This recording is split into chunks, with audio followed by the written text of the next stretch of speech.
Aha, I think we are online. If we're not, you know what? We're gonna go with it anyways. It's fine. All right, good morning, everybody.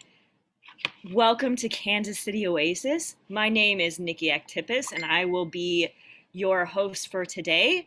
We have a very special event today because one, it's Valentine's Day, and two, you all deserve a good laugh this morning at the expense or laugh along with some of our community members and a special guest that is going to do their Mortified performance from a couple Valentine's Days ago. So, with that, because there are no values this morning to follow, I'm going to skip those values and get right on with what we're up to today.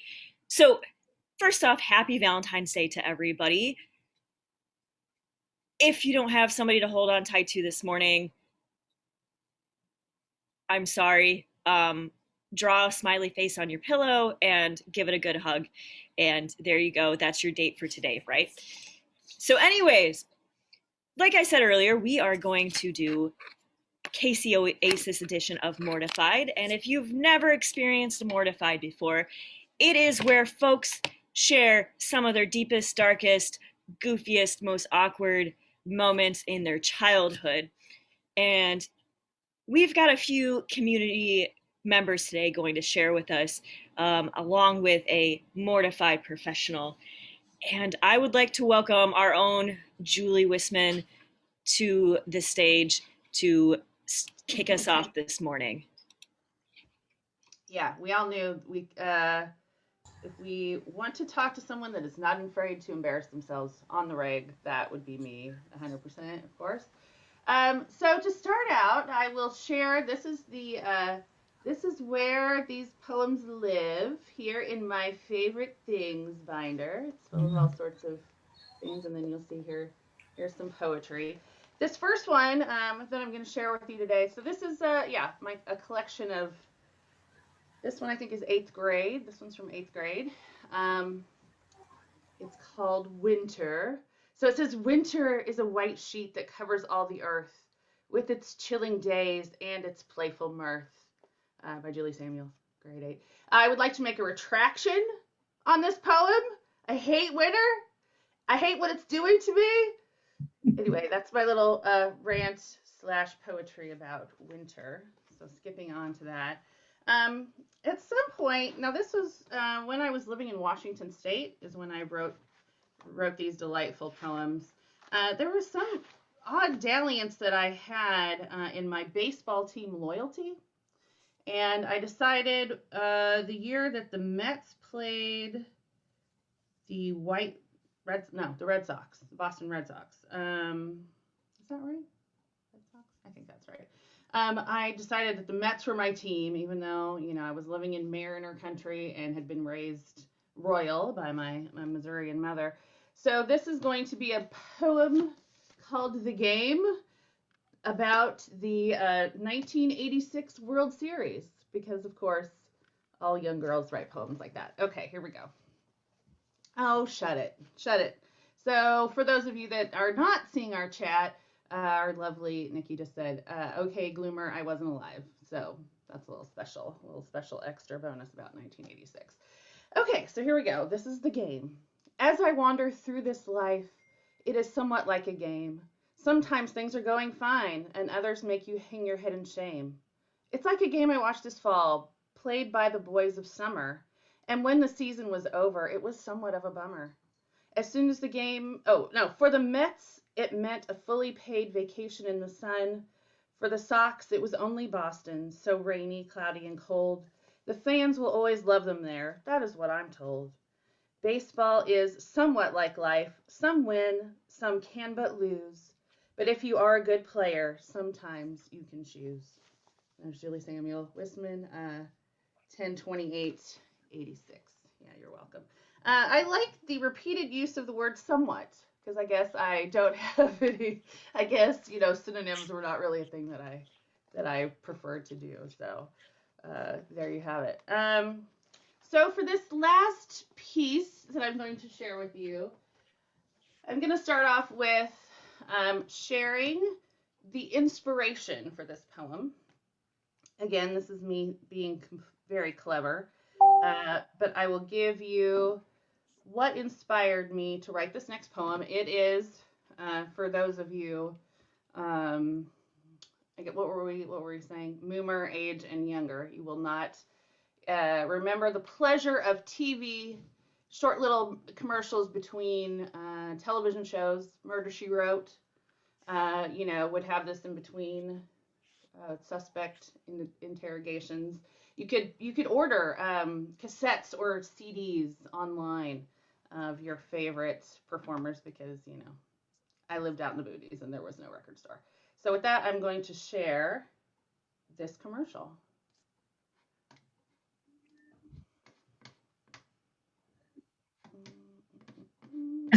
Sorry about that. Here we go. Oh, start at the beginning.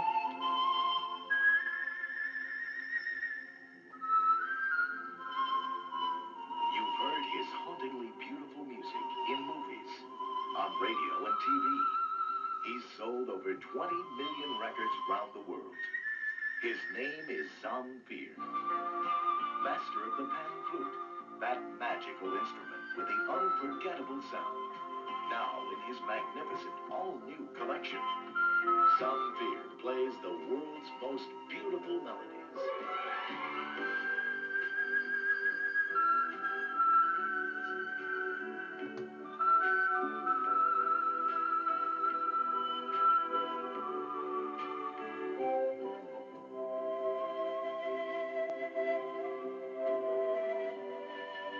Relax, as Zamfir sweeps you away to a world of haunting, tranquil beauty. Okay, that's probably about enough Zamfir for this morning. Let's see. Stop share real quick. So that is Zamfir for the uninitiated. Now you know what I know about Zamfir. So along with that, here is the poem that I wrote about my inspiring friend Zamfir. I saw Zamfir, the pan flute master, on TV today. I watched in growing fear as Manilow tunes begin to play. As the hypnotic music continues, my face begins to wear a frown, as in that moment it occurs to me I've never seen him from the waist down. Suddenly, ancient Greek mythology springs into my head. There's some resemblance that I'm seeing from the books that I have read. I recall a creature, half horse and half man, playing on his instrument, a flute he calls a pan. Called a satyr, these mythical beings with hooves that pound the ground, roam the hills with sprites and nymphs and make melodious sound. I picture them now, some with pan flutes and some with lyres, and all join in for one big chorus of the song Chariots of Fire. So heed my words, the next ad break that appears. You may look more closely and see some horseman's rears. Thank you. Thank you very much. That was from, I believe that was from my senior year in high school, so that would have been 1989. All right, so that is, anything you'd like to ask me about that? Can you breathe? I know, it's stunning. It's stunning, the majesty of my poetry. Well, first, you love me even more than you did before, don't you? I don't even know where to start, honestly. Yeah, I don't either. So have you Googled him? Have you found out that if he is actually half man, half goat, or is he is? Well, see now, there's some research that has to be done here because the earliest satyrs were actually horses, and then later on during the mythology, it got conflated with Pan, who was goat, right, half goat. So my horse inspiration was correct originally, but yeah. Wouldn't that make him a centaur though? If he was half horse, half man? No. I'm just telling you, it was probably, I'm assuming it's combination, like, we read some sort of, like, super ancient Greek mythology, and then, this idea formed in my head. I don't Oh, know. I mean, I was just asking. No, no idea. I mean, yeah, semantics question about You have, mythological creatures. Yes. yeah, you have the half goat, half Sorry. man, which Oh, is. so yeah. Okay, so David's helping me out. You have to be full horse legs to be a centaur, Oh, and okay. a satyr is more like a two-legged. There you go. Thank you, David. Appreciate Thank you, David. I appreciate that clarification. So you've never actually found out if Xanfer is um half beast, I half. haven't. No, I have not done the research, Okay. but I believe the gentleman is still alive, so it's not too late. I mean, I think it can still happen. He's still out there pan fluting. Oh, and then Genevieve and Jeremy are telling me that he had one of his songs was featured on Kill Bill. So for you Tarantino fans, there's your connection. Now you know. There you go. Now you know. If you didn't know, now you know. You do. Also, we need to talk about your handwriting for a second for an eighth grader. Oh I yeah, I'm I not had sure very precise handwriting. So. that looks like forged handwriting to me for an eighth Oh grader. no. I Oh, and you didn't even see. Okay, so then here's also a story I wrote about why I'm like Rice Krispies, and that's in cursive, no less. So, you know, I was so holding it down.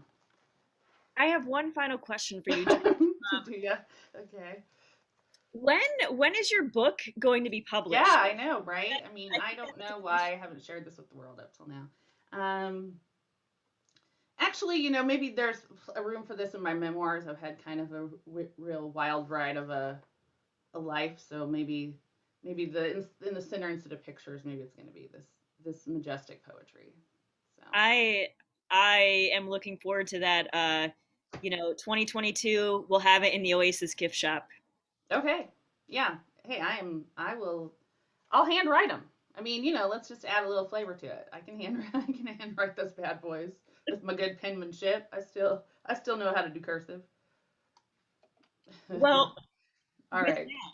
thank you so much for sharing, Julie. If we could all give a silent round of applause and look for Julie's book of favorites in the Oasis bookshop coming 2022. So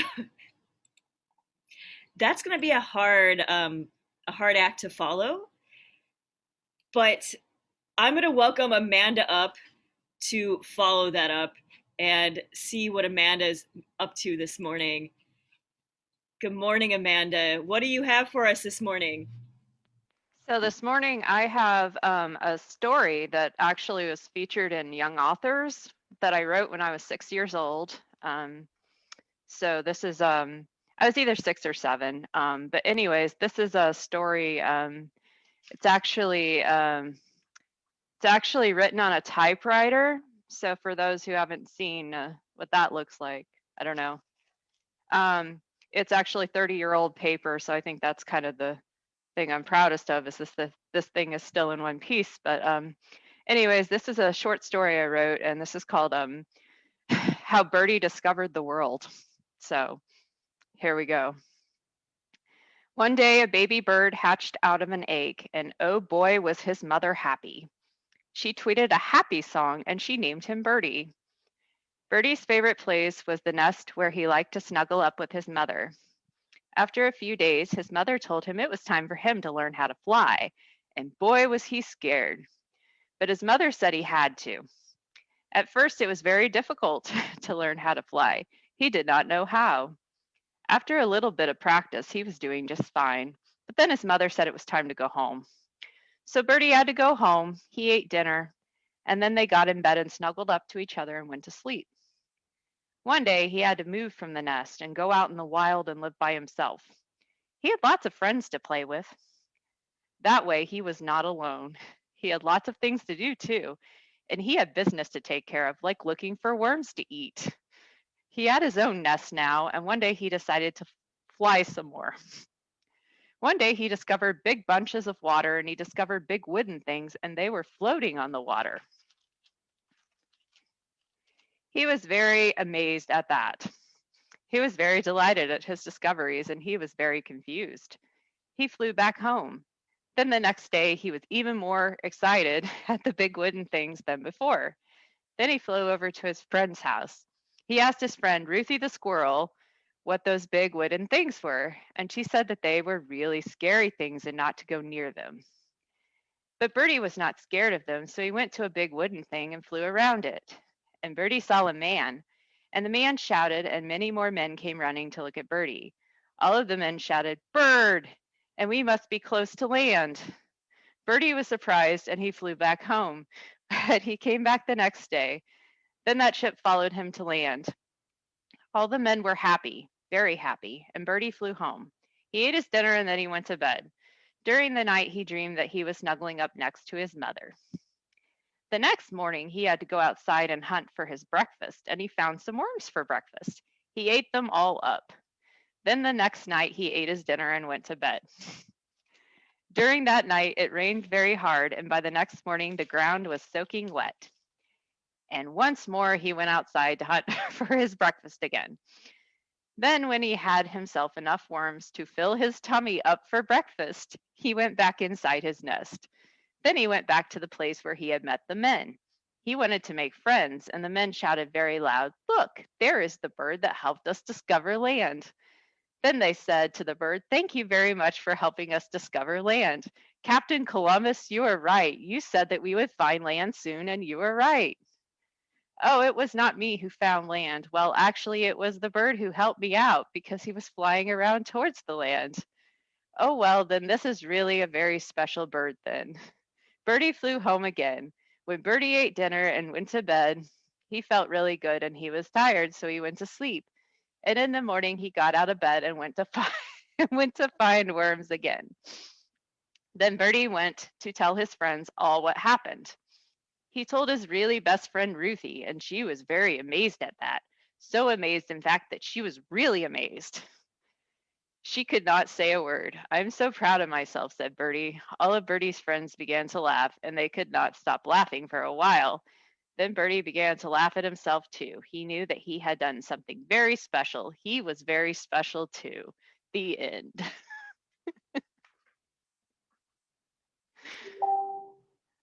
That was that was super adorable. Oh my, and you were 6 or 7 when you wrote that? Yeah, yeah. Okay, listen, I am 31 and I would not even be able to write something like that now. So I'm just saying that is super adorable, and I had a big stupid smile on my face the whole time. So let me ask this question. Why'd you write it on a typewriter? What was happening there? Was it because I remember my mom and I had a typewriter, but she was just like, don't touch that. So I was I'm 36 now. So like when I was writing this, we're talking about like the late 80s, early 90s. We didn't have a computer yet. So we did have a typewriter. So my mom typed it for me. I'm more than certain. Um, so that's why it's on typewriter. We were just late to get a computer and all that. Well, computers weren't really too common at that point, but yeah. So that's why it's on typewriter. So That is yeah. so. And we're getting comments in the chat saying that we need to put all of our stories so far with graphics. And I fully agree. I think we're gonna have to start an Oasis bookshop and just like feature all of the stories from today.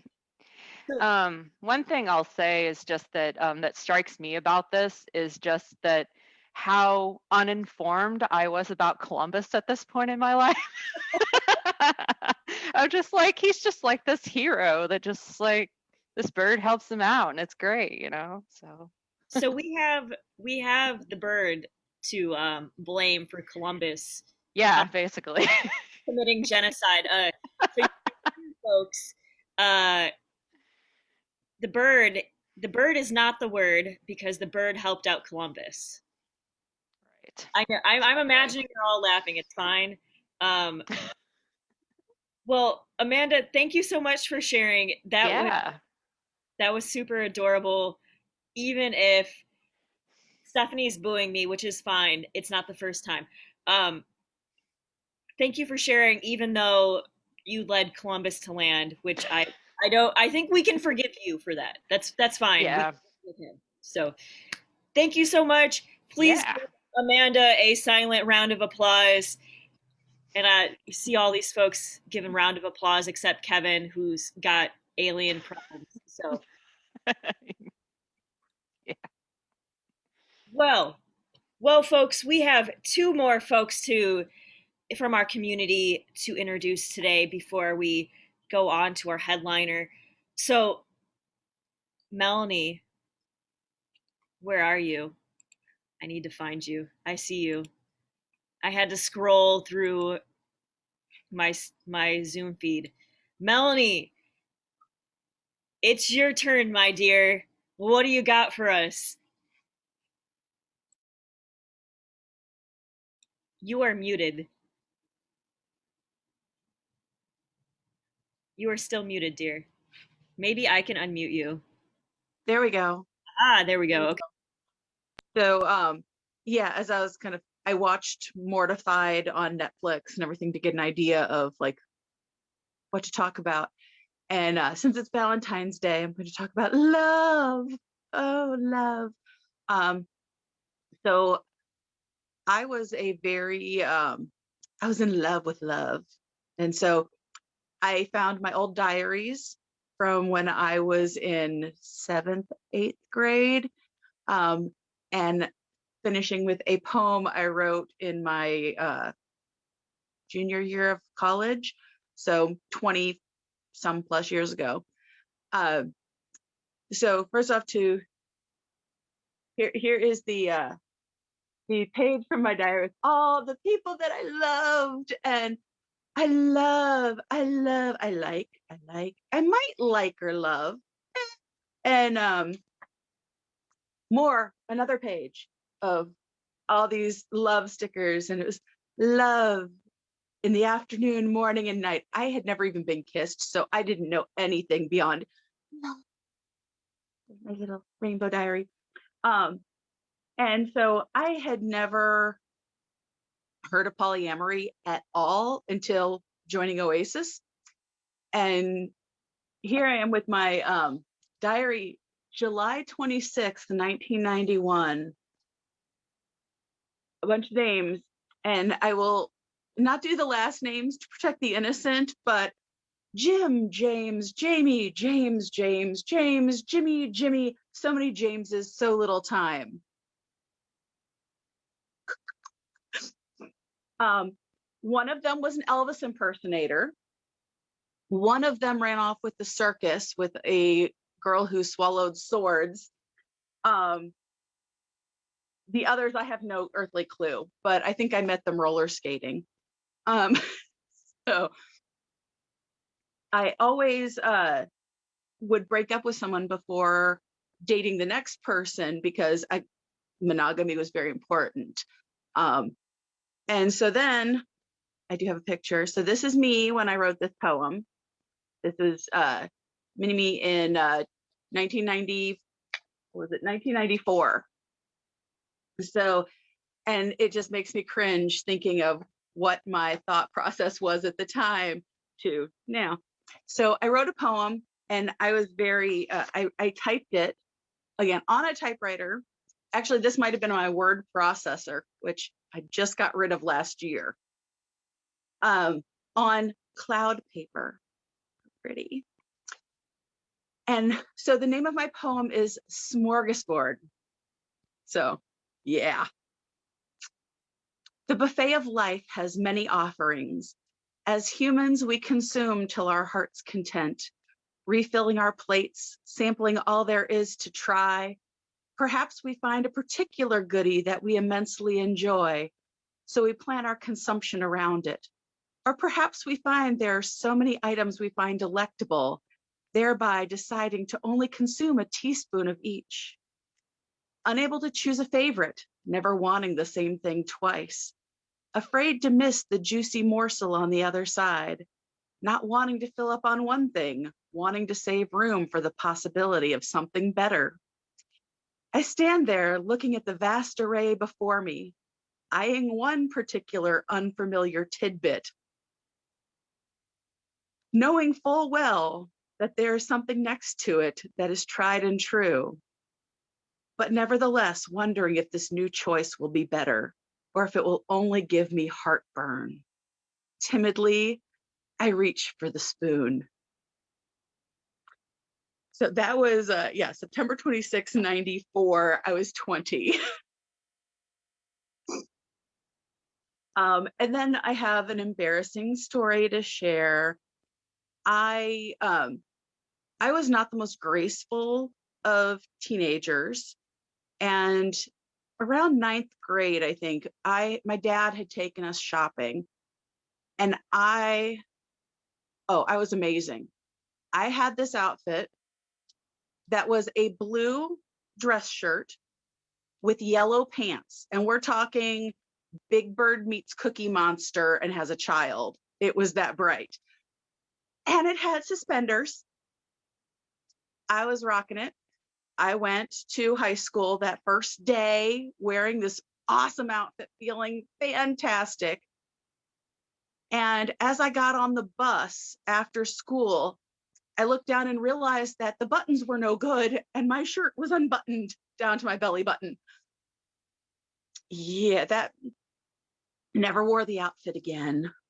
So, and that was after that, I started wearing darker colors to kind of blend into the background. I was no longer a Big Bird and Cookie Monster's love child. So, happy Valentine's Day. Thank you so much, Melanie, for sharing all of that. I think my first question is, or maybe comment is, I think you were thinking of polyamory before you knew the word polyamory from that. Oh, From yeah. Oh, yeah. But no, that's not how life works. My dad had been married 5 times, and I was never going to do that.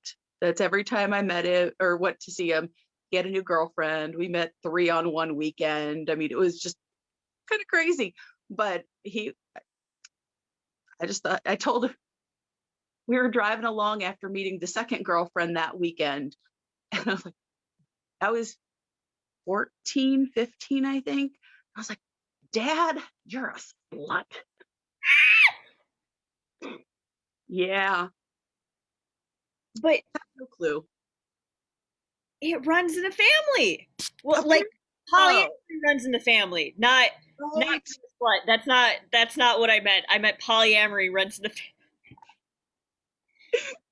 Right. Yeah, I had no idea. No idea. So it's So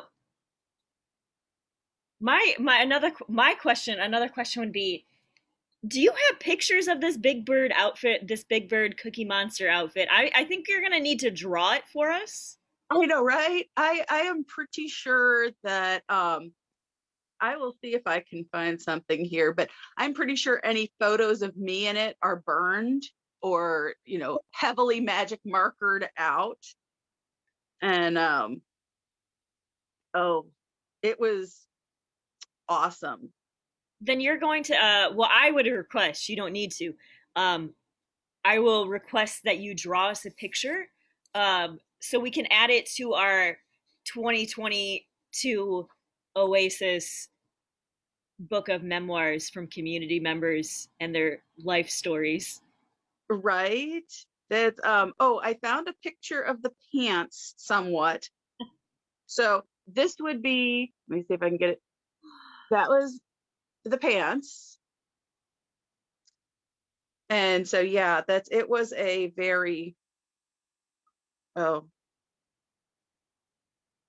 beautiful outfit. Yeah, I'll have to try to find something along those lines. But yeah, they were so bright and the suspenders were fantastic. Well, I'm picturing it, and it's very late 80s, early 90s in my brain. So thank you for that imagery. And Amanda's asking, or saying, imagine a Swedish flag. So that's what I'm going to imagine, is that you were just the whole country of Sweden, and you were just representing. There we go. Represent. There we go. Let's see. Pretty close. Yeah, pretty close, because that would be the suspenders right there. It was a little bit brighter blue, though. A little bit Okay, brighter so, blue. yeah, that would make sense with the 80s, early 90s happening. Well, thank you so much, Melanie, for sharing. If we can give Melanie a silent round of applause. And thank you again so much for sharing, because you're a braver person than I am. So, with that, before we go to our coffee break, we have one more community member to share. And I'm going to click through, and I see Jocelyn stepping up to her camera. Hi. Jocelyn, I'm going to turn it over to you. What do you got for us? Okay, well, so there is a picture that if we can pull it up just for like the first, it doesn't need to stay up the whole time, so that would be. Yes, let me open it. If you would like to start But just for a minute would be fine.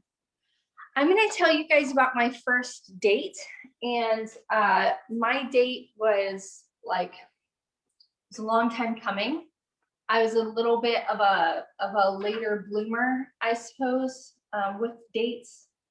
So, and I've changed everybody's names for like their privacy. So that's pretty much what I looked like when I was around 16-ish. Actually, I think that was a little later. I was even skinnier then. So I don't know. My hair was always sort of greasy, and I was tiny, and I was awkward. I was so awkward. It was great. So, okay. I was around 16, somewhere between probably 15 or 16. And my family had driven up to upstate New York to see family friends in a little missionary town.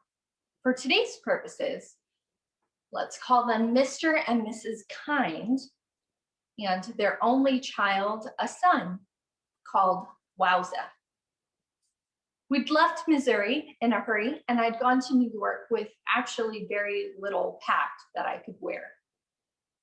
The clothes that I did bring weren't weather appropriate, and so Mrs. Kind offered to pick up some clothes for me at a clothing swap. One of the things that she brought home was this gorgeous kimono style robe, which unfortunately was missing any type of fasteners. I had a crush on their only son for years, and was nervous, excited to see him again. And I kept thinking, this is my chance. He'll see me in a new light, and obviously he'll fall in love with me, and we'll get married, and we'll live happily ever after. Okay, I was only 16. The entire time I was there, I was reading into everything that he did, anything he said or did. He offered me food. He loved me. He looked at me and combs his hair out of his eyes like a 5'3" demigod. He wants me. The entire time I was there, I just read into everything. So I was shocked when he actually did ask me out on a date. We went to this really cute coffee shop called Sweet Attitudes, and I was really excited, like really, really excited. The only problem was I'd never had coffee before, and I didn't know how to order. I listened really carefully to the way that he ordered his drink, which included 2 shots of espresso. I didn't know what espresso was, but the lady behind the counter seemed impressed that he ordered 2 shots of espresso. So I did the same thing. Only I thought if 2 was good, 5 was better. 5 shots of espresso. 5 shots of espresso for the girl who had never had coffee before. For the first few minutes, I was fine. A few minutes later, and I had a slightly queasy stomach, but I had chalked that up to first date jitters. A few minutes later, it turned into a full-blown stomach ache. And a few minutes after that, my whole body started shaking. And I'm not talking like little shakes. I mean, full-blown, my body was vibrating and I looked weird. What's worse is I knew I looked weird. The night gets really hazy after this moment, so I'll ask you to bear with me. Evidently, I'd started to feel a lot better because I started talking a lot at really high speeds. Wowza, had run into some friends, and evidently I said or did something that was embarrassing enough that he decided it would be a good idea to walk me home. Upon arriving back at Mr. and Mrs. Kind's house, I saw they had a bonfire going, and Mr. Kind handed me the biggest marshmallow I'd ever seen in my life. It was nearly the size of my face. I gobbled that down and then had an enormous Hershey bar provided by Mrs. Kind before retiring to my room. I think I weighed somewhere between 87 pounds and 100 pounds. And between the 5 shots of espresso, the marshmallow the size of my face, and the Hershey bar, which is humongous, my body simply could not handle it. I'm told at this point, I started marching around my room while laughing my head off. And Mrs. Kind asked me what I was doing, and I told her I was trying to burn off energy. She politely and kindly asked that I tried to do so a little bit more quietly. At this point, my brain must have told me that it would be a really good idea to go into Wowza's room. I don't know why, but I changed out of my perfectly normal and acceptable pajamas and decided to put on my beautiful kimono robe, which I had fastened with safety pins, which is important. I had nothing on underneath. Now, I know I tried my hardest to flirt. I was really fascinated with his hands. I remember that. And around the point that I decided that wasn't working, I decided instead to try to work off a little bit of nervous energy. Oh, God, this is so embarrassing. I decided it would be a really, really good idea to do some jumping jacks. I remember all of this happening in slow motion, by the way. I was really limber back then, so when I did jumping jacks, they were really, really big jumping jacks. And that's when it happened. The safety pins burst and went flying. Wowza was pelted with safety pins, while at the same time, my kimono robe was now fully unfastened. And as I was coming back down from the air, Wowza let out this strangled yelp scream. My brain was working much more slowly than what time was actually moving at. So I stood still, dumbly looking down at my body, trying to sort out exactly what had just happened, when his mother burst into the room, saw me, and immediately wrapped me in a blanket. I'm told I was sent to bed and my bedroom door was locked, but I don't actually remember anything else from that night. Breakfast was really, really awkward the next day, and I couldn't make eye contact with anybody. I was so anxious and nervous that we didn't actually talk after that, really. So I went back home to Missouri with the entire date being just super awkward. So yeah, it was my very first date ever. Happy Valentine's Day. So I have so many questions. Yeah. How did it feel to be a hummingbird for 6 hours? Yeah, hummingbird. That's a really good description, and that is so much more kind than what it actually was. So thank you for that. I thought I was dying, to be perfectly honest. I remember I remember going up to oh, I almost said his name. I almost went up to Wowza and oh, sorry, my battery's dying. I went up to him and I was like, look, there's something wrong. I don't feel right. Something is really, really wrong. My heart hurts. And he just sort of looked at me and went, do you want me to walk you home? Do you want to sit outside? You look a little odd. And then I started feeling the vibrations starting to happen, and I was just shaking all over. And he kind of put his hand on my shoulder. He was a great date. He was trying really hard to be like understanding about the whole thing. I don't remember what it is that I said to his friends, but I do remember the look of just sort of shock and horror on his face pretty clearly. And then when he walked me home, his parents giving me all of that. I mean, it wasn't their fault. I chose to eat it, but all of that sugar. I mean, that marshmallow was sincerely huge. It was enormous. And the chocolate bar was like this. And I wasn't really allowed sugar or chocolate or coffee or caffeine. So having it all at once was just, oh, it was so bad. Yeah. Well, Lisa is asking where is this young man now? Have you talked to him since? Yes, we are friends on Facebook. Yeah. I'd never, oh, sorry, I have to calm down. I've never spoken to him about it. We just sort of ignored it. Also, he was very nearly my first kiss during that trip as well. Uh, he tried to kiss me and I panicked. So, so as he was coming towards me, I sort of freaked out and leaned out of the way. So his kiss landed on my neck and I freaked out and just did not talk to him the rest of the trip. I think I just sort of would look at him and blush. And but yeah, I don't remember saying anything else. I also like tried leaving behind a necklace that I was wearing because I thought it'd be romantic, you know, it'd be sort of like the old timey movies.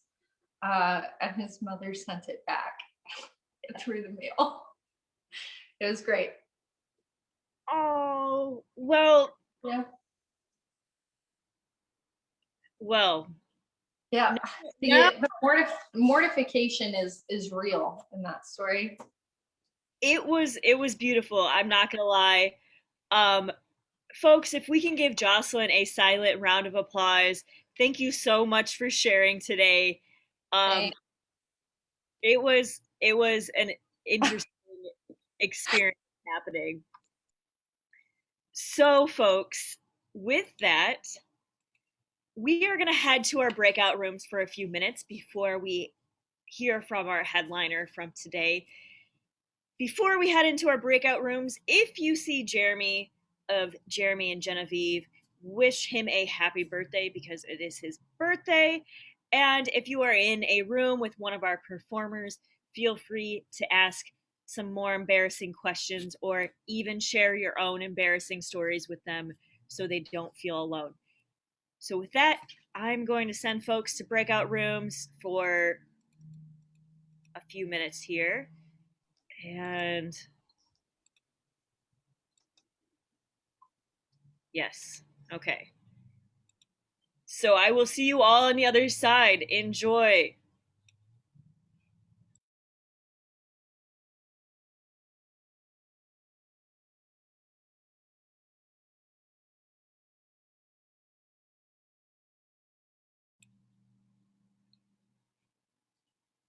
Are you not going to a breakout room, Kirsten?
All right, welcome back. It looks like everybody has made it back from their breakout rooms.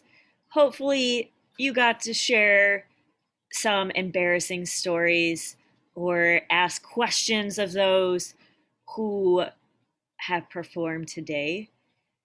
And now we get to hear from our seasoned Mortified performer, Kirsten Cromer. And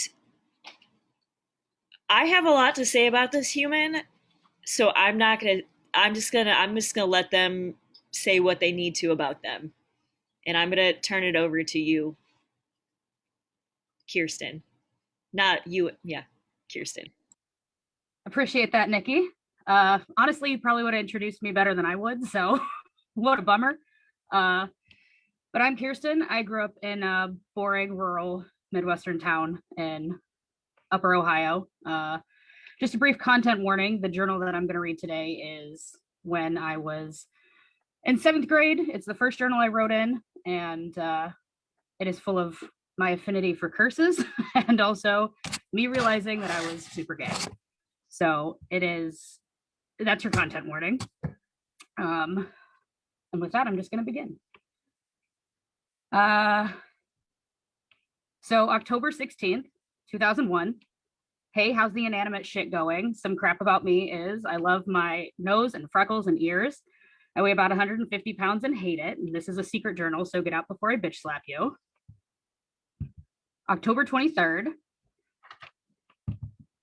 To anyone reading this, male or female, I don't have a crush on any girls, but I want to kiss a girl just to experiment. Why? Because girls are gentle and sweet. Both sexes have great qualities, so why choose to date the opposite sex only? I'm finally agreeing with myself. I'm bisexual. Sure, at 12 and 13, it's sick to like the same sex, but I don't care what people think. Plus, nowadays, it's not as sick as it was in the 1980s, but it's still not welcomed. There's lesbians on TV and stuff now, even in soap operas. The soap opera I watch is called All My Children, and it has one, and she's really hot. Her name is Bianca on the show, but it's Eden in real life. I like Bianca so much. I talk a lot about Bianca to my mom. I think maybe she suspects I'm les. November 12th. I often find myself walking through the halls at school and in my head saying, she's hot, she's not, whoa. I want to tell someone so bad. I wish I could tell my mom, I'm bi, not joking. It's not that easy. Really, it's not. Plus, I don't know how she'd take it. My parentals never gave me the talk. That's funny. I think I want to grow up and have a girl relationship. In other words, I want to make out with a girlfriend. Doing my nails, gotta go. Well, I didn't have a girlfriend in the romantic sense. I did have a best friend at the time that was the only person I felt like I could confide in. This is a letter I wrote to her on November 14th. Abby, let's talk about my problem. Does me being in love with guys and girls bug you? I will never steal your men. Think of it that way. I like women more than men. I like men, yeah, but not as much. If that bothers you, I'm sorry. I trust you with this. It scares me too. I mean, I want to marry the person I love, man or woman. I need someone to support me. This is a hard thing, but I don't want it to change things between us. This shouldn't affect us. November 16th. Oh, I was on the internet. I'm so gay. Bianca's real name is Eden Regal. Isn't that beautiful? Man, what a hottie. Even though Eden isn't really les in real life, I think she might become one if she kisses Frankie. Those of you who don't follow All My Children, which I'm assuming is everybody here, Frankie is the name of Bianca's love interest, the first girl that she was interested in on the show. And I just assumed any girl that kissed a girl was going to become gay. I mean, they all had to get as giddy as I was when I thought about it. Actually, I'm not convinced that that's not still how it works. But anyway, who doesn't want to kiss girls? November 18th. I went to www.lesbians.com. It was naked women. I thought it was going to say ways to tell your mom you're gay. Instead, it was naked women rubbing their tits. Yuck. I don't think that faux lesbian pornography really captured how I felt about girls. It grossed me out more than it did anything else. November 20th. I think I'm going to tell my mom I'm bi tonight. I wasn't quite ready to fully come out. Being bisexual sounded a lot less harmful and shocking than being a full-fledged lesbian, and I didn't know how my parents were going to handle it. Maybe if I said I was bisexual, they would hold out hope that I would find a nice guy. That isn't to say that being bisexual is a stepping stone to being gay. That's a full, valid identity on its own. I just didn't know how else to soften the blow to my family. This is a later entry the same day. I finally said it. I told her. I don't know what I expected. She said it was normal. She asked me if anyone else knew, and I told her Abby does. She seemed surprised that I told Abby before her, and she asked how she handled it. And I said, good. She complimented Abby. She said, with Abby, our heads are screwed on tight, which means if Abby wasn't around, I'd have a nervous breakdown. I do have to go to counseling, though, not for being gay, but for anger or some other bullshit. Damn it. I don't like talking about my problems with anybody except Abby. It took me a year to tell my mom. How am I supposed to talk in front of a complete stranger? Ironic now that I've performed this like 8 times in front of complete strangers. November 21st. I'm in love with Bianca Montgomery. I'm damn proud of it. I've never met the person who plays her, Eden Regal. She might be a bitch, but on All My Children, she's a sweet, innocent, kind girl. If I had one wish, it would be to have Eden be in love with me and want to marry me. Also that I was attractive and hot. We could buy tampons together, go through periods together. Silly dream, but it makes me happy.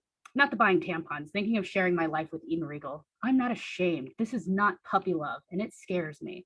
I hope I can find a woman like that in a gay bar. I really do. This is how I assumed gay people met. I only was aware of gay bars. The internet didn't give me a real clear idea on sexuality at all, and I spent far too much time imagining scenarios and writing fan fiction than thinking about actual naked bodies. At this point, girls were still mostly a mystery to me. November 26th. Ew. I saw boobs. I was searching for pictures of Sarah Michelle Gellar, and those were not hers. They were huge. Ew. I can't wait. Bianca needs to hear that Frankie loves her back. I'm definitely in love. I am a lesbian. It doesn't bother me, though. Okay, just a little, but not much. I'm ready to watch my show. 11 p.m. that night. I didn't hear Frankie say she loved Bianca. I watched the whole show, but I must have left the room. I'm just going to have to say my neck really hurts tomorrow so I don't have to go to school. I'm going downstairs at 12 a.m. to sleep on the couch, but really I'm going to be watching All My Children on SoapNet. Yeah, that's 12-year-old me planning to stay home sick from school to watch soap operas. It's fine. November 27th. I didn't go to school today. I said ouch and my dad believed me, but I still didn't hear Frankie say she loves Bianca. I'm so mad. It's about 7:47 and I'm not allowed to watch All My Children. I have to see that episode. My mom's a bitch. She grounded me. I don't deserve to be treated like this. I'm not a bad person. Great, now I'm crying. All I want is for Eden to finally see me, to come to my house, to knock, my mom to answer it, for her to say, can I stay here? And my mom to say, sure, my daughter would love to have you stay. For her to come up and see me crying, you know the rest. November 29th. They killed Frankie. I'm so mad. I think maybe Bianca did it on accident. I'll explain. Bianca walks in on Frankie and JR in bed. I think that Frankie is trying to prove she isn't gay by sleeping with a guy. That's pretty much all I know from that episode, except Bianca runs off. I think this really struck a chord with me that I could either live as a bisexual or as a heterosexual or die. It really made me think about the future a lot as a queer kid. December 3rd. I'm so angry. I can either marry a guy and live a lie, or marry a girl and have a lot of people frown down on me. I don't ever want to have sex, not with a man at least. I know if I have a boyfriend, I'll get pressured. No man will live without it. If I marry a guy, he'll want to have sex at least once. When I walk through the hallways and see boys who are my friends, I'm thinking that would be a good friend to take girl hunting. I don't condone girl hunting anymore. That night, I decided I couldn't keep this to myself anymore, so I sat down and wrote a letter to Eden Regal. Dear Eden, my name is Kirsten Cromer. As I am writing this at 10:30 p.m. on December 3rd, 2001, I'm thinking of you. Well, obviously, if I'm writing to you, you probably get a million letters with psychotic weirdos saying stuff like you're hot or something. This is not one of those letters. It kind of was. You've inspired me to say the truth to my mom. Yeah, you can guess what that means. I'm gay. You probably think I'm insane writing this to a complete stranger. I'm not. I don't think. No, I'm joking. I'm perfectly sane. I'm writing to let you know that you make a lot of difference in my life, or Bianca does. What comes next will probably be the corniest thing you've ever heard, but the Garden of Eden was supposed to be beautiful, and it has nothing on you. Please, with all of my heart, I beg you to write back. Please, none of my friends ever writes back. Kirsten. P.S. My name is pronounced like Kirsten Dunst. I put it in the mail and I hoped for the best. On December 12th, my dad got rid of SoapNet. I can't watch All My Children. No Bianca. I have to beg to have it back. I can't get her out of my mind. She's all I think about. Is this what love feels like? I think about them all day and night. Dreams are filled with them. As soon as you wake up, you see their face. You think about them as you eat, bathe, do homework. Thinking of them makes you happy. Them smiling makes you laugh. I'm in love and I feel great. I had intense feelings for Bianca, but I was starting to very desperately want to explore something in real life. Honestly, anybody at this point, even if it meant going out with a boy. December 17th. Okay, Joe asked me out at lunch. This is my first boyfriend since kindergarten. Don't be mad at me. Of course, I'm still completely gay and don't think about boys like that, but no one needs to know that. Besides, it'll be bad for my rep. I'm going to dress nice tomorrow. Me and Joe are going out, but he's so annoying. He lies about everything and doesn't stop talking. Next time he makes me mad, I'm just going to break up with him in choir class in front of everybody. Well, pretend dating this boy to save face. I was getting crushes on an older girl at school. Pretty much all of them, but a few specific ones. This did not, however, stop me from fantasizing. December 19th. I saw Mishy in the hall today and couldn't breathe. She was behind me on the stairs and I looked up and saw that beautiful face. I almost fell and then had what was supposedly an asthma attack. Never had one of those, but who knew it could happen from looking at girls? Today on All My Children, Bianca's mom was in court at the stand and said, Bianca, it breaks my heart when you say I'm ashamed of you for being gay. I'm so proud of you. She starts crying. I don't care who you marry, man or woman. I just want you to be happy, whatever it takes. Then Bianca started crying. This episode was the first time that Bianca's sexuality was discussed by her mom. I was still figuring out who I was, who I wanted to be, and what that meant for my family. It forced me to consider what kind of relationships I wanted to foster and who I wanted to be as 2001 came to a close. December 26th. I hope me and Abby are always friends. I want to be her bridesmaid and her to be mine, no matter who we marry. My New Year's resolution is to finally tell my mom I'm gay. Probably not going to get a girlfriend this year, but just in case. So I did not get a girlfriend in 2002, but 15 years later, I did manage to be well liked enough by Mortified staff to appear in their documentary series. It's available tonight on Netflix, but it goes away tomorrow. You can also check it out on Amazon. Their reward for my embarrassment was getting Eden Regal to come on stage to meet me and finally read my fan letter and give me the biggest hug. It also may have taken me 13 years, but I can happily report that I did finally go tampon shopping with a girl.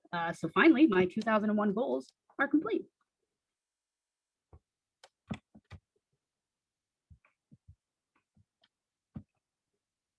That's it. That's it for me. I was trying to find my own picture back on the Zoom. So yes, you're speechless. I can tell. It's great. I have so many questions. If you have questions for Kirsten, please drop them into the chat. I guess I want to give a little bit of context to me and Kirsten's relationship. We used to work together wrangling dogs, and ever since then we have been inseparable, like two Siamese twins, or conjoined twins, excuse me. And it's a good time. It's more like two fungus brothers, but it's fine. I'll let that pass.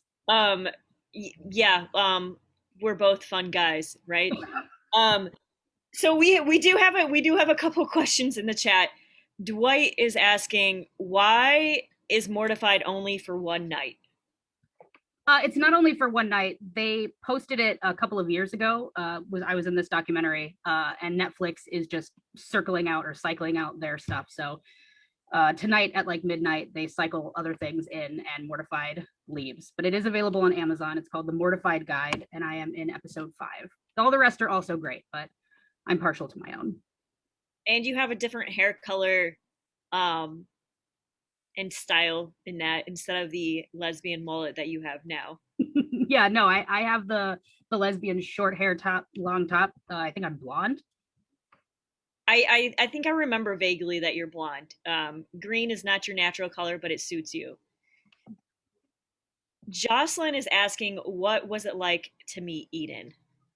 Well, I almost shit myself. It was very frightening. It was awesome, but I performed a couple of times on Valentine's Day in Chicago and actually performed one of my fan fictions. Yeah.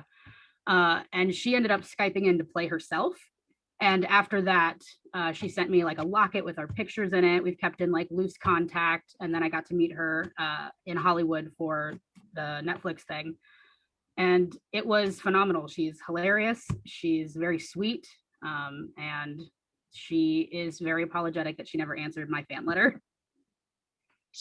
I'm imagining what happened was, oh no, not another one. That's probably very close. And Meg is asking, is there a recording of your Mortified, the whole Mortified experience? You meeting? I think some do exist. I don't know where, but I for sure have. I wasn't supposed to record anything, so actually, I cannot confirm nor deny if there are any recordings. Like it's like Area 51 for Mortified recordings. Mm-hmm. Yes. Yeah, it may or may not exist. I don't have the answers. One day you'll unseal those documents. So I guess my question to you would be, what advice do you have? And I guess this would have been better at the beginning of this whole experience today. What advice do you have for folks who are thinking about signing up for a national Mortified? Do it. If you've kept your journals, it is so worth it. I've met such a collection of human beings who are all weird and funny and strange, and it's so rewarding to be able to be that vulnerable on stage and realize also that everybody in the audience, whether they had the exact same situation, they all remember falling in love with people in high school. They all remember being obsessed with some celebrity. This, like, anything that I went through, anything that anybody went through is a pretty universal experience, and it's great to be able to take part in that. And Mortified is all over the world. There's I think 15 or 16 in the US. There might be more than that now. But for sure there's Chicago. There might be one in Kansas City. I don't know that for a fact, but they're in like most of the bigger cities. Well, there is now. That's That's true. We're just doing the one off here. So what made you choose this specific journal entry for Mortified? What other journals do you have? Did you write really bad poetry? Oh, I sure did. Mm-hmm. Yeah. I submitted probably about 60 pages worth of stuff to the organizer I was working with, Shay.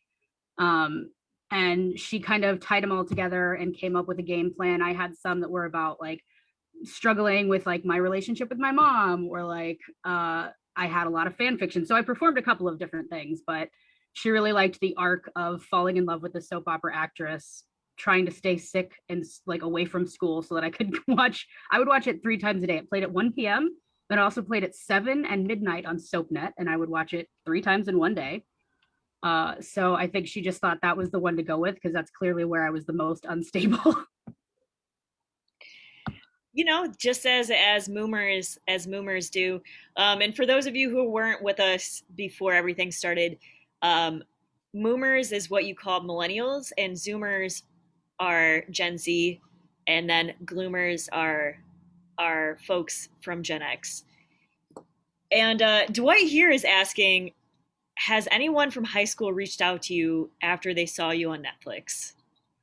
I have had a handful of people reach out. I had to change names in the actual performance that I did because I was afraid that any of the girls I had a crush on were going to find out. And a few of them did reach out, and that was maybe more mortifying because I just had to be like, oh, weird, I don't remember you at all. What were you doing? Oh, thanks. Yeah, no, I'm famous now. It's fine. Well, you never know. Maybe one of those is your next wife. Who's to say? Here you go. Here's another shot. Show them this video, and you'll look even more cool, right? I like to think so. Well, is there any last words that you would like to share with us today, before I kick everybody off of here and tell them to go enjoy Valentine's Day? If you're not journaling, start now. It's real rewarding to be able to look back later and see how much stuff has changed or stayed exactly the same. That is excellent advice. And then if in 10 years, if we're all still together, your journals from today can be our next Mortified. Well, can we give Kirsten a silent round of applause? Thank you so much for being here and participating today. And I'm gonna say our farewells for this morning. So thank you all again to our community performers. that was a hoot. Hopefully you're feeling like this less embarrassed about everything, because here at KC Oasis, we are a really dysfunctional family sometimes. And why not share it on Valentine's Day, right? So before we head out, I am contractually obligated to say KC Oasis is a 501c3. That means we rely on donations to continue programming like this, as well as it's all volunteer run. So if you would like my job as an MC, please come talk to me or Julie and we will get you set up. And if you would like to donate to us, you can visit us at kcoasis.org, hit that donate button for a one-time donation, or you can sign up to be a monthly donor. And with that, I will say goodbye and thank you once again to our community performers, Kirsten Cromer, for hopping on this morning as well. And thank you to all of you for sharing some of your Valentine's Day with us. And I will see you all next week. Have a good rest of your Valentine's Day. Stay safe, stay warm, and we will see you all later.